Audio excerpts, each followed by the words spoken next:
Bom dia, novamente. Obrigados pela vossa presença, mais uma vez, na casa do Senhor, porque é maravilhoso quando nos encontramos todos juntos, compartilhando o mesmo sentimento de que estamos louvando o Deus excelso e poderoso, né, da nossa vida. E uma pergunta: por que é que viemos até aqui, à casa do Senhor? Por que razão?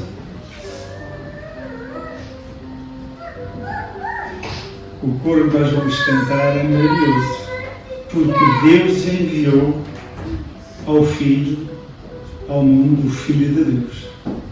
Para quê? Para salvar e perdoar. Morreu na cruz pelo meu pecado e há um sepulcro aberto para o provar. Porquê? Porque Ele vive, graças a Deus. Jesus Cristo vive. E é este coro que nós vamos iniciar a nossa reunião, e de pé, os que pudermos, vamos cantar este coro, que é bem conhecido de todos nós, não é? Vamos estar com atenção à música.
E creio que todos nós gostamos, porque Jesus Cristo vive, aleluia!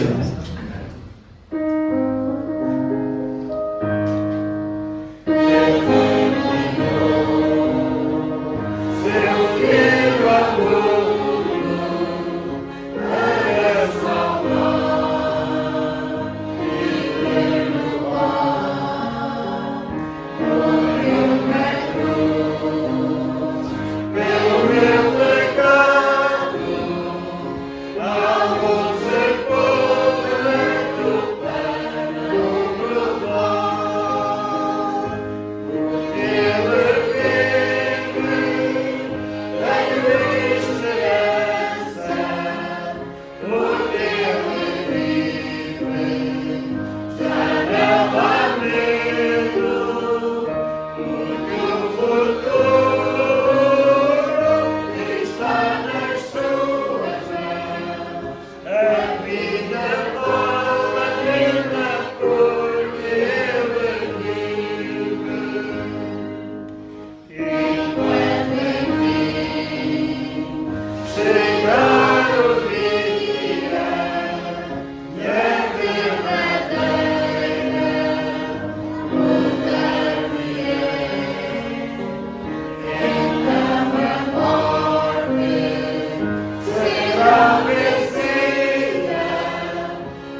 Ele vive para todo o Senhor.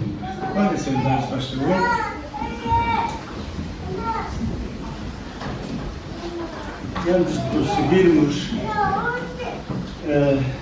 queria dizer que motivo para as orações, creio que já estão a ser projetadas.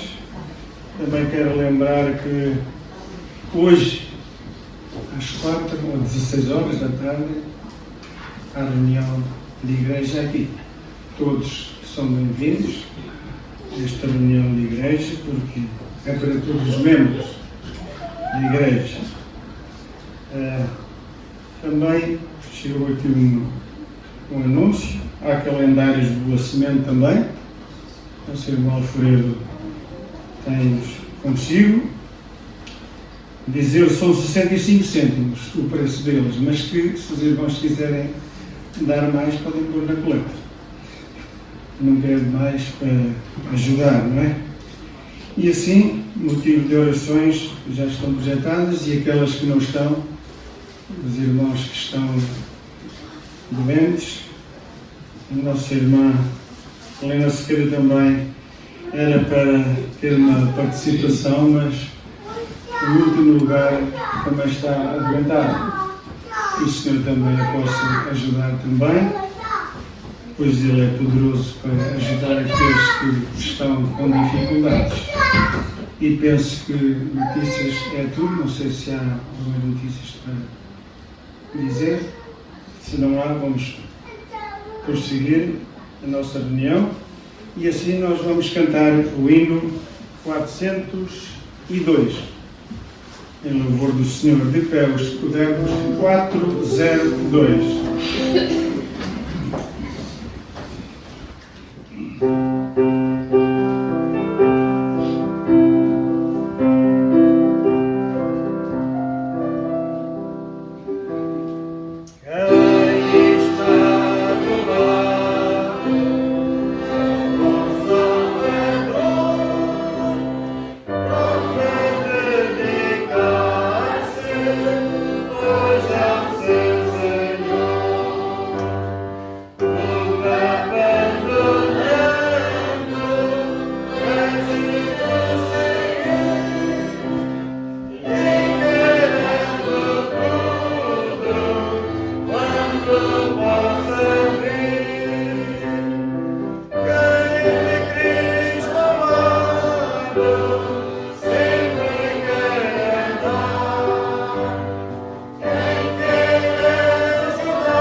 A última estrofe é maravilhosa. Não sei se notaram.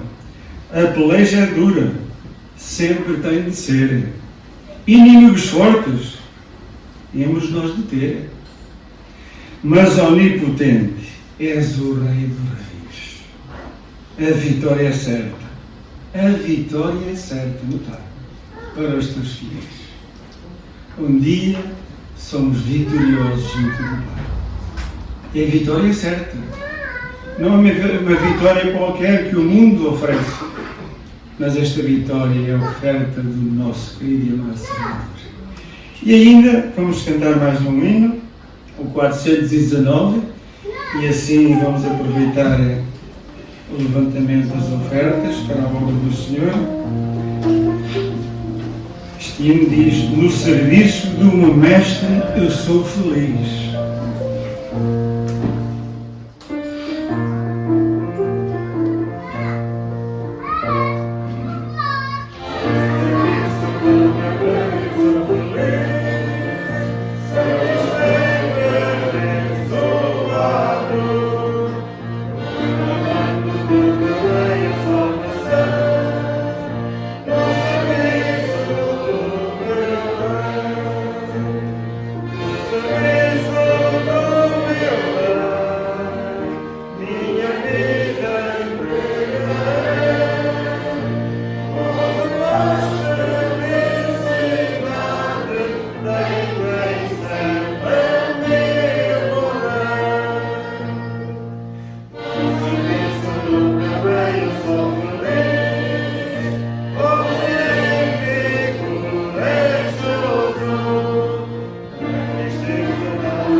Sentar-se, faz favor. No serviço do meu Rei eu sou feliz. Quando trabalhamos para o Senhor com alegria, somos felizes, não é? E graças a Deus por termos a oportunidade, mais uma vez, ouvir a palavra de Deus falada por homem é certo, mas que realmente ela possa ser inspirada e que realmente nós possamos estar atentos ao recado que o nosso querido e amado Salvador tem para nós, através do seu servo esta manhã. E para isso temos o nosso irmão Anderson, que vai ter essa responsabilidade. Que o Senhor o possa abençoar, dar-lhe aquilo que realmente ele necessita da instrução divina. Porque todos nós necessitamos da ajuda do nosso Deus. E Ele, o nosso Deus, está para nos ajudar, cada um de nós. Por isso, vamos estar atentos então. ao nosso irmão e ao nosso amigo que possa esconder atrás da cruz, falando diretamente aos nossos corações.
Bom dia, igreja.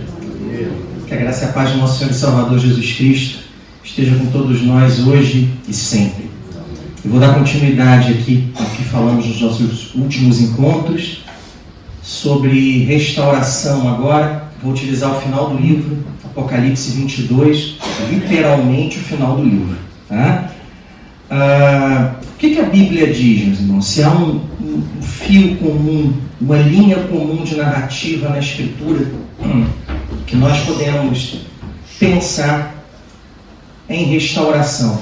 E eu vou falar por quê. Primeiro, a Escritura fala em Gênesis de uma criação perfeita, de um paraíso. Depois, a Escritura fala que Deus preparou esse lugar perfeito para que nós vivêssemos lá. Eu vou utilizar uma narrativa mais contemporânea. Vou deixar aqui um lugar bonito para viver. Deus preparou um lugar muito bonito para que vivêssemos. E o que aconteceu? O que Deus fez? Deus colocou uma regra no lugar. E a regra que Deus estabeleceu, eu vou utilizar aqui como se fosse um vaso. Deus falou, olha, vocês podem utilizar o lugar que eu preparei da melhor forma. Mas uma coisa vocês não podem fazer. A partir do momento que vocês fizerem, toda essa harmonia e esse lugar bonito que eu preparei vai se perder. E Deus vai e coloca esse vaso lá em cima, escondido, e fala, olha, ali vocês não podem mexer. Vocês podem fazer tudo, mas vocês não podem me desobedecer. O que o homem faz? O homem desobedece. Através da atuação de Satanás ocorre a queda. E aquele vaso bonito, ele se parte. E o mal e os problemas invadem a raça humana. E a humanidade passa a viver de uma forma em que ocorre a perda da comunhão entre Deus e o homem e a degeneração da criação. Justamente por isso há necessidade de restauração. Aquele lugar bonito se transforma num lugar de trevas. Num lugar em que a morte e o pecado aparecem. Mas apesar disso, os raios da esperança, da salvação, ainda passam pelas janelas. Ainda é possível restauração através da obra e do ministério de Cristo. E Ele faz isso através da restauração. Essa restauração tem algumas etapas. Mas basicamente, o que Cristo vai fazer é restaurar o relacionamento entre Deus e o homem e restaurar a criação que se perdeu. Essa restauração através de Jesus, ela se dá em algumas etapas. Nós já vimos essas etapas, eu tenho falado com os irmãos lá desde Apocalipse 29. Mas basicamente essas etapas são a eleição de um povo de Deus, através de Abraão e depois Israel. Depois a morte e a ressurreição de Cristo. A segunda vinda de Cristo. E a restauração se estabelece nas seguintes etapas. Derrota de Satanás e seus anjos, o juízo final. Restauração do céu e da terra. Restauração da cidade, restauração do paraíso e restauração da humanidade. Nós já vimos algumas dessas coisas, nós vamos ver agora duas outras em especial, mas lembrando, vimos o capítulo 19, volta de Cristo e destruição dos inimigos da igreja. 20, derrota de Satanás e seus anjos e o juízo final. 21 é a restauração do céu e da terra e a restauração da cidade. E, agora só lembrando, ao invés de uma Babel que foi construída para chegar até os céus como um símbolo de rebeldia, Deus faz com que a cidade dele desça até os homens. Esse é o Apocalipse 21. E agora nós vamos para o 22, que é a restauração do paraíso e a restauração da humanidade. É o que está faltando para nós, a última etapa da restauração. É isso que nós vamos ver no final do livro, Restauração, Apocalipse 22, 1 a 5. O texto está aqui. Antes de ler, vamos orar. Vamos agradecer e pedir ao Senhor que nos abençoe. Senhor, somos tua igreja, Pai. Somos a igreja que espera pela tua volta. Somos a igreja que aguarda pela restauração.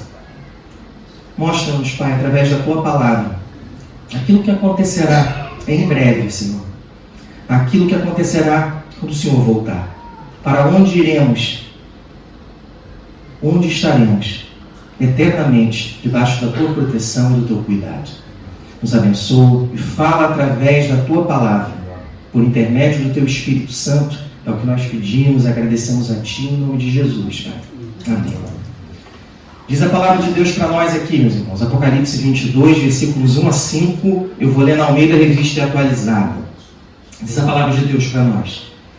Então, me mostrou o rio da água viva, a água da vida, brilhante como cristal que sai do trono de Deus e do Cordeiro. No meio da sua praça, de uma e outra margem do rio, está a árvore da vida, que produz 12 frutos, dando seu fruto de mês em mês, e as folhas da árvore são para a cura dos povos. Nunca mais haverá qualquer maldição. Nela estará o trono de Deus e do Cordeiro. Os seus servos o servirão. Contemplarão a sua face, e na sua fonte está o nome dele. Então, já não haverá noite, nem precisam eles de luz de candeia, nem de luz do sol, porque o Senhor Deus brilhará sobre eles, e reinarão pelos séculos dos séculos. Só até aqui. Separei aqui 3 lições que o texto traz para nós sobre a restauração. Restauração promovida por Cristo. Restauração da parte de Deus com relação à humanidade, que está presente nesse texto, nessa parte final da Escritura. A primeira restauração que há aqui é a restauração da vida. Olha o que o texto diz aqui no versículo 1. João, ele foi levado a um local, por um anjo. Esse local seria o paraíso, a nova cidade reconstruída por Deus, a cidade que vem do céu para os homens. E aí o João passa a descrever com linguagem humana aquilo que ele vê, diz o seguinte: então esse anjo me mostrou o rio de água da vida, brilhante como cristal, que sai do trono de Deus e do Cordeiro. Ele fala que nessa cidade há um trono, em que Deus Pai e Deus Filho sentam juntos no trono, e que sai um rio da vida desse trono, e que esse rio é claro, é brilhante como cristal. Qual o símbolo que está aqui? O que ele está querendo dizer? Primeiro, quem sustenta a vida da nova criação? Deus Pai e Deus Filho. Além disso, o relacionamento nosso com Deus e entre aqueles que viverão a eternidade, ele é um relacionamento brilhante como cristal. O que é isso? Não há mais barreira, não há mais segredos, não há mais omissão, não há mais nada escondido. Nós conhecemos Deus de forma plena, Ele nos conhece e conhecemos uns aos outros. Não há mais falsidade nos relacionamentos. Tudo será perfeito. E quem sustenta a vida nesse novo paraíso? Aquele que está sentado no trono, os dois. Eles sustentam através desse rio, que por onde ele passa, traz a vida. Não há mais morte, dor, pranto, tristeza, doenças e infelicidade. Deus é tudo em todos. A vontade de Deus é cumprida tanto no céu como na terra, porque a cidade de Deus vem para os homens, para que eles vivam em liberdade. Essa é a restauração da vida. Essa é a primeira restauração que o texto traz aqui para nós. Segunda restauração é a restauração do paraíso. Lembra do vaso que eu falei que tinha se quebrado? Deus cria Adão e Eva, os coloca em um paraíso, e esse paraíso é destruído por um ato de desobediência. Agora esse paraíso na cidade de Deus, ele retorna, ele volta ele é refeito, ele é restaurado, como ele deveria ter permanecido. Ele volta com algumas alterações. Olha o que o texto diz. O trono de Deus, o rio com a água da vida que restaura todas as coisas. Versículo 2, no meio da praça da cidade, de uma e outra margem do rio, está a árvore da vida, que produz 12 frutos, dando seu fruto de mês em mês, e as folhas da árvore são para a cura dos povos. No símbolo aqui, a cidade de Deus, que possui um trono em que Deus Pai e Deus Filho estão sentados, há um rio que sai do trono, e nesse rio, a árvore da vida está plantada em todas as margens, de um lado e do outro. Ainda assim, não entendi. No paraíso só havia uma árvore do conhecimento do bem e do mal e uma árvore da vida. Agora são várias árvores da vida? São várias árvores da vida. Várias. Isso é o símbolo de que Deus traz para o homem a eternidade. O homem vive com Deus eternamente. Esse é o símbolo. Várias árvores da vida que produzem fruto sempre. Sempre frutificam. Não são árvores que produzem frutos uma vez ou 2 vezes ao ano. Produz fruto sempre. O fruto da vida é eternamente produzido na cidade de Deus. Além disso, diz aqui, e as folhas da árvore são para a cura dos povos. O que é isso? Se há necessidade de cura dos povos, será que há algum problema que pode entrar na cidade, por isso a necessidade de cura? Mas os inimigos de Deus e o mal foram destruídos anteriormente. O que isso significa? Significa que essa cura é uma cura preventiva.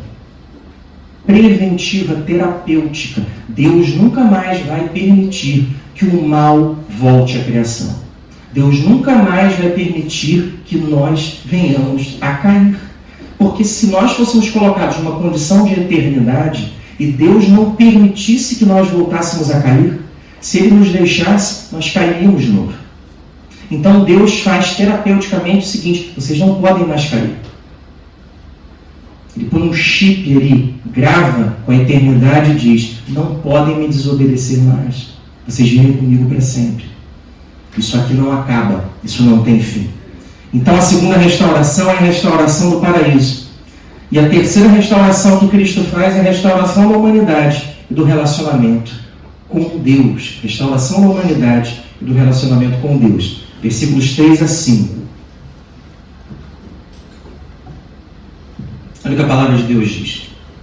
Nunca mais haverá qualquer maldição. Acabou o mal. O mal foi embora. O mal foi destruído. Os servos e as servas de Deus vivem em plena harmonia, sem se preocuparem com as dificuldades causadas pelo pecado. Nela, nessa cidade, estará o trono de Deus e do Cordeiro. Deus habita com o homem. Deus habita na cidade. Ele não habita mais no templo, ele não habita em um local específico, mas ele habita com os crentes. Além do Espírito Santo que habita dentro de nós e continuará a habitar na eternidade, Deus Pai e Deus Filho vivem na cidade em que nós viveremos. O relacionamento com Deus foi plenamente restaurado. Diferente do Éden, em que na viração do dia Deus aparecia, conversava com Adão e com Eva e depois ia embora. Ele vai viver conosco. É o paraíso reformado, melhorado. Deus vive conosco. O trono de Deus e do Cordeiro estão na cidade. E nós, os seus servos o servirão, contemplarão a sua face. O que isso significa? Primeiro, não vamos ficar só na nuvem tocando harpa, pulando de uma nuvem para outra, toca harpa. Nós serviremos a Deus. Que tipo de serviço é esse? Não sei. Não sei. Tá? Qual é o serviço da eternidade? Não sei. Tá? Serviremos a Deus e contemplaremos a sua face. Nós o veremos, teremos relacionamento com Ele. Ele será próximo, Ele será alguém que nós vemos e conversamos. Deus próximo. E na sua fronte está o nome dEle. O que isso significa? Na sua fronte está o nome dEle. Na eternidade, Tudo que ocupar o pensamento do homem são as coisas de Deus. Ele está na mente. Ele faz com que eu ocupe a minha mente com as coisas dele. Tudo para mim, tudo que importa é Cristo, é Deus. Além disso, versículo 5. Então, já não haverá noite, nem precisam eles de luz de candeia, nem da luz do sol, porque o Senhor Deus brilhará sobre eles e reinarão pelos séculos dos séculos. Deus ilumina a cidade, Deus controla a cidade, Deus governa a cidade. Nós vivemos com Ele. Essa é a cidade de Deus, essa é a cidade da eternidade, a cidade que Cristo prometeu e se sacrificou para que nós pudéssemos viver com Ele em novidade de vida. Esse é o paraíso que vem dos homens para Deus e essa é a restauração do paraíso. Um exército de toda língua, tribo, povo e nação que vai servi-lo. Esse é o exército do Cordeiro. Um exército multiétnico que é formado por todas as pessoas que seguem o Cordeiro que morreu e ressuscitou. Tá? Essa é a obra de Jesus chegando ao seu final na eternidade. Lembra daquele lugar bonito que Deus preparou para nós? Que o vaso foi quebrado?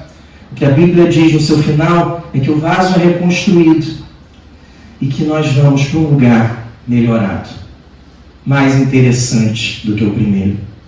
Um lugar em que tudo se fez novo, em que tudo foi feito diferente pelo Criador. Mas vem cá, quando essas coisas vão acontecer? Quando?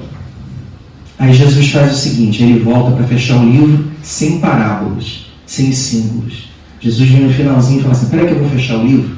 Como fui eu que comecei a história, eu vou fechar. Eu vou fechar sem parábola.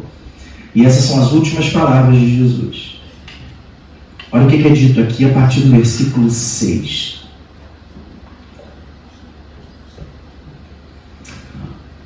O anjo passa a narrar determinadas coisas. Jesus, em determinados períodos da narrativa, ele entra e dá diretamente algumas informações ao João sobre a volta dele quando essas coisas vão acontecer. João começa no versículo 6, falando do anjo. Disse-me ainda, essas palavras são fiéis e verdadeiras. O Senhor, o Deus dos espíritos dos profetas, enviou o seu anjo para mostrar aos seus servos as coisas que em breve devem acontecer. São coisas que vão acontecer em breve. Em breve. Jesus diz, através do anjo, coisas que acontecerão em breve. O juízo final, a restauração da humanidade, o novo céu e uma nova terra, a cidade de Deus e o nosso encontro com Ele. Em breve. E aí Jesus vem aqui e diz o seguinte, eis que venho sem demora. Bem-aventurado aquele que guarda as palavras da profecia deste livro. Eu, João, sou quem ouviu e viu estas coisas, apóstolo João. E quando as ouvi e vi, prostrei-me ante os pés do anjo que me mostrou essas coisas para adorá-lo. Reação normal de quem encontra com o anjo na Escritura, se desespera e quer adorar o anjo. Aí o anjo diz aqui para ele, então ele me disse, vê, não faças isso. Eu sou o conservo teu, dos teus irmãos, os profetas e dos que guardam as palavras deste livro. Adora a Deus. Disse-me, não segues as palavras da profecia deste livro, porque o tempo está próximo. Aqui, ó, de novo, o tempo está próximo. Continue o injusto fazendo injustiça. Continue o imundo ainda sendo imundo. O justo continue na prática da justiça. E o santo continue a santificar-se. Aí Jesus vem para fechar o livro. Aí ele entra, faz uma última narrativa. Deus Pai fala no capítulo 19, Jesus fala especificamente no capítulo 22, o Espírito Santo fala no finalzinho e encerra o livro. Olha o que Jesus diz aqui. E eis que venho sem demora, e comigo está o galardão que tenho para retribuir a cada um, segundo as suas obras. O que Jesus diz é o seguinte, eu tenho a autoridade e o poder, pelo que eu fiz, pelo sacrifício que eu fiz por minha obra, para retribuir a humanidade de acordo com as suas obras. E eu venho em breve para fazer isso. Ele continua, eu sou o Alfa e o Ômega. Eu começo e encerro o livro. Eu começo e encerro a história humana. Eu começo e encerro a criação. Eu sou o primeiro e o último. O primeiro e o último, o princípio e o fim. Bem-aventurados aqueles que lavam as suas vestiduras no sangue do Cordeiro, para que lhes assista o direito à árvore da vida e entrem na cidade pelas portas. O que Jesus diz é o seguinte: quem vai para a cidade, quem vai para a eternidade, não vai por mérito, vai pelo sacrifício do Cordeiro. Entra na cidade santa quem lavou suas vestes no sangue do Cordeiro, quem é de Jesus, quem crê nele, quem deposita nele a sua esperança, quem o conhece intimamente e abriu mão de muitas coisas para buscar agradá-lo e viver uma vida que estivesse de acordo com a vontade de Deus. E é isso que Jesus diz aqui no final. E aí ele diz aqui, versículo 15: fora ficam os cães, os feiticeiros, os impuros, os assassinos, os idólatras e todo aquele que ama e pratica a mentira. O que Jesus diz é: quem vive no pecado, quem vive na prática do pecado, não tem parte na eternidade. Não tem parte na cidade santa. E ele continua, versículo 16: eu, Jesus, enviei o meu anjo para vos testificar essas coisas às igrejas. Eu sou a raiz e a geração de Davi, a brilhante estrela da manhã. Jesus se identifica como descendente de Davi e com a resplandecente estrela da manhã, a estrela de Jacó, mas em especial, a estrela que aparece no firmamento a anunciar o nascimento de um novo dia, um dia de eternidade, um dia em que as coisas serão restauradas e que Deus será tudo em todos. E aí o livro termina aqui: o Espírito de Deus e a noiva dizem, vem. E aí o Espírito Santo fala pela última vez aqui. O Espírito e a noiva dizem, vem. Aquele que ouve, diga, vem. Aquele que tem sede, venha. E quem quiser, receba de graça a água da vida. Outra vez se fala de que salvação não é por mérito humano, mas é pela graça e pela misericórdia do Cordeiro. E aí Jesus encerra aqui, sem parábola, e diz o seguinte: aquele que dá testemunho destas coisas diz, certamente venho sem demora. 3 vezes Cristo fala a mesma coisa: eu venho sem demora. E aí o texto termina aqui, amém. Vem, Senhor Jesus. Esse símbolo aqui é uma expressão que é utilizada no grego chamada, já falei sobre isso, Maranata. Era uma expressão que era utilizada em vários momentos de oração da igreja. E depois nós paramos de utilizar. A igreja no mundo antigo utilizava muito e nós paramos de utilizar.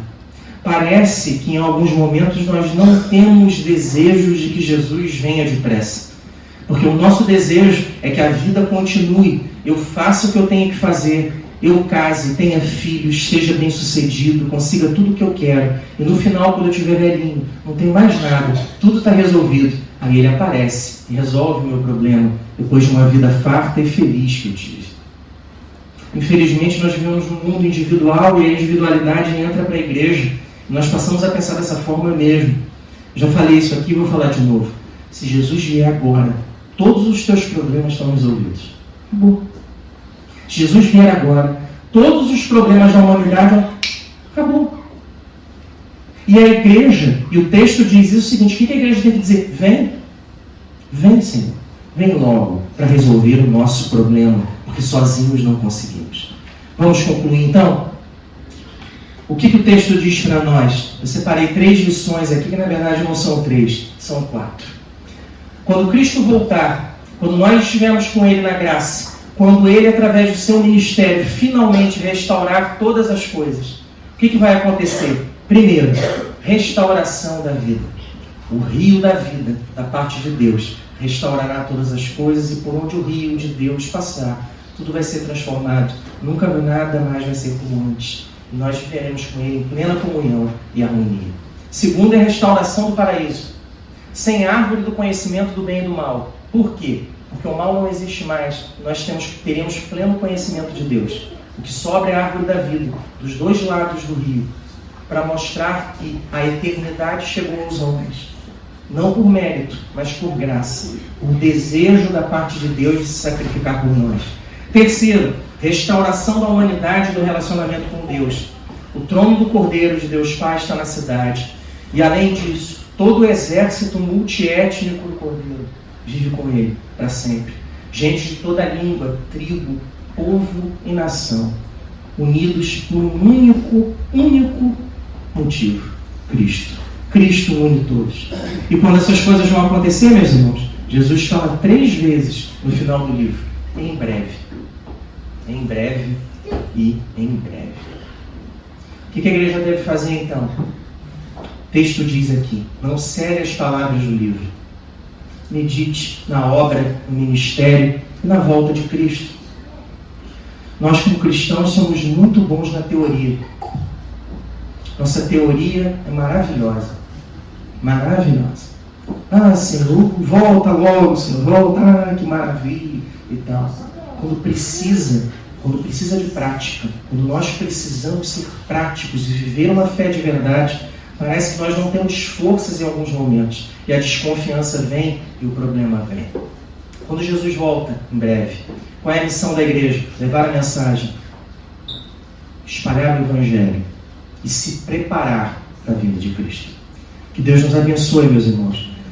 É a última vez que eu falo agora em 2022, agora só em 2023, eu e Flávio fazemos igual os passarinhos. Quando chega o inverno, nós migramos para o sul. E aí fugimos do frio e vamos lá para o sol.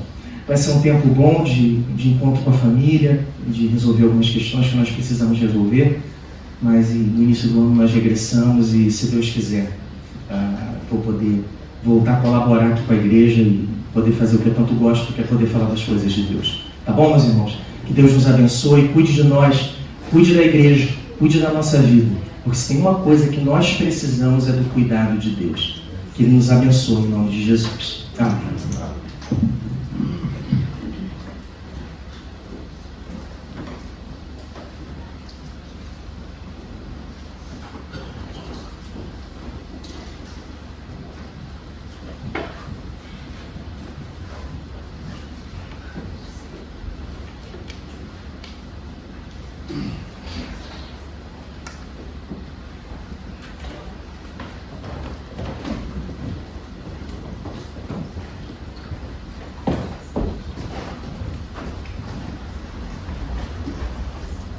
Estamos gratos ao Senhor. Estamos gratos ao Senhor por aquilo que acabamos de ouvir através do nosso irmão Anderson. Graças a Deus por aquilo que realmente para nós não é estranho, nem novidade aquilo que ouvimos esta manhã pela palavra de Deus, mas sempre é bom nos lembrarmos daquilo que irá acontecer nos últimos tempos. E, como o nosso irmão disse, em breve o Senhor vem. Para isso, meus amados irmãos, é necessário estarmos preparados para a vinda do Senhor. Eis que cedo vem. É o alerta do nosso Deus, através da palavra de Deus. Que realmente Ele nos dê essa graça de podermos estarmos vigilantes, atentos àquilo que realmente possa acontecer no dia a dia. Não sabemos quando, até pode ser amanhã ou depois, mas o Senhor virá outra vez para nós, para nos levar para Ele. É maravilhoso, não é? Porque Ele foi preparar um lugar para nós. O nosso lugar não é aqui. Aqui passaremos grandes tribulações, vamos passá-las, mas temos a certeza de que um dia tudo isso vai acabar. Porque temos a esperança e a certeza de que um dia vamos estar com Ele para toda a eternidade. E assim podemos gozar das delícias que Ele tem preparado para nós. E chegamos ao final desta manhã. Eu esqueci de dizer há um bocadinho que o nosso pianista também não veio porque está adoentado, também lá em casa do João Paulo também, que realmente o Senhor também os possa ajudar, consolar na doença, na tribulação, porque Ele está pronto a ajudar. E assim vamos ficar de pé e eu vou pedir o nosso irmão João Paulo, não. Pedro Marques. Eu estava a confundir o João Paulo pelo Pedro. Ele nos dirige uma palavra de oração.